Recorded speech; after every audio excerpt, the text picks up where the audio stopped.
Hey everybody, it is TorontoUnicorn outside of Oasis with a very special repeat guest. Want to give your name? Hello, it's Teddy. It's Teddy. This is the man. I'm going to put a clip on your screen right now so that you can see his very first time losing his virginity was at the same club, right? It was. November 1st apparently was the big day, and I was there for that. And then we got to run into him again today after all that time. R was here, Amelia was here. We had no idea we'd run into him. Now, new man, okay? He's walking around with confidence. He looks just so much more comfortable in his own skin. You participated on stage today. Yep. In the event. So why don't you tell the camera, what has your life been like since you lost your virginity in this club way back when with my assistance?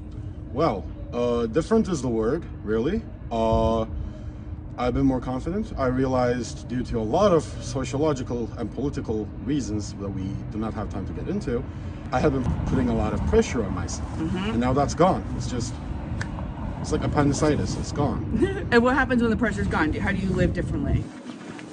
I'm more at ease with myself. I'm more confident. I'm not rushing myself into things anymore. Okay. It's truly healed something. Like my experience here last time truly healed something. I've been more, I don't know if successful is the right word, but I've been happier with my endeavors in the realms of love and lust. And you've had sex a few times. Yep. Like you're a whore. I called you a whore today because you had sex like more than a few times. I'll wear that like a badge of honor. Because this man a few months ago was nervous and new, and to see him today was so fulfilling because we all got to hang out and catch up, and he was on fire with his storytelling. He had the room in command with what he was telling his story of when he lost his virginity. We got to reunite with other people in the club, and I've got to say, we saw this man on his first night here, and you can see on his energy on the camera how happy he was when he left, but we wondered what happened to him after that. And so yes, Teddy is a real person, and he came back and he is thriving. And you've been to M4 now, another sex club in the area, right? What do you have? What's your opinion on that club versus this one? It is different, which makes it worthwhile in very different ways. Its larger space is quite something. I feel it is a bit more like, focused towards like, different kinds of kink, different kinds of play. I think is the best way to put it, with my relatively newfound knowledge. I cannot pick one over the other right now, but Oasis is close to me, so. Yeah.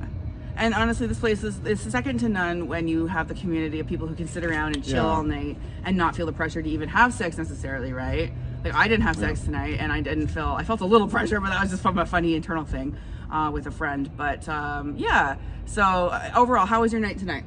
It was great. All right, and what was your thrill when you saw myself and Amelia here? I couldn't believe my eyes at first. It was a kind of like an off angle. Like I saw our honorable lady, our venerable lady, from like kind of like off to the side, and I was like, I'm dreaming. I'm dreaming. No way. Because how could you get lucky that many times in a row? Because the last time he came, he ran into us too, and that's when he lost his virginity. I figured my luck would run out the last time I met you, but guess not. I guess not. And now look at him. And I'm telling you, he told us that like he went home that night, and he told us that the rest of it was a bit of a blur, and how he just walked around with like a perma smile, and how it's improved all areas of his life, not just related to sex. And so that is just a true story of how this lifestyle can change people. Teddy's a great example. He's a great guy. I hope to see him here many times, and he's going to be up there. Next time I see him, he's going to be in the middle of a gangbang or something, and I'm going to be like, I helped start his journey. So yeah, you will. I want to tell you one more thing. Sure. I've had a lot of people subscribe to my fan page after my interview with you, and they were virgins, and they said, I liked how you respected him, you talked to him, and I would like your help. And so you actually have had an impact. Your video has had an impact out there. And so now that you have a second shot in front of the camera, what would you like to tell people who feel that pressure and who feel stuck? It's all artificial. It's all artificial. It is an artifact of a society that cannot handle the idea of genuine love and genuine connection and intimacy and the healing that brings. It's not a you thing. I think if you're a kind person, if you're, compassionate, if you have genuine empathy, if you have genuine maturity, if you can respect consent, I think there is nothing to worry about. I think you will find the right time, the right place, and the right person, or in my case, persons. Yeah, you were. I like it when you call me that. I know. I do it on purpose because I know he likes it. Yeah, I and like he's it. also fucked a lot of women since I met him last. So That is very true. To my great elation. It is true, and I gotta say, even when I walked in, it's not, like the way you just carry yourself looks more secure, looks more happy.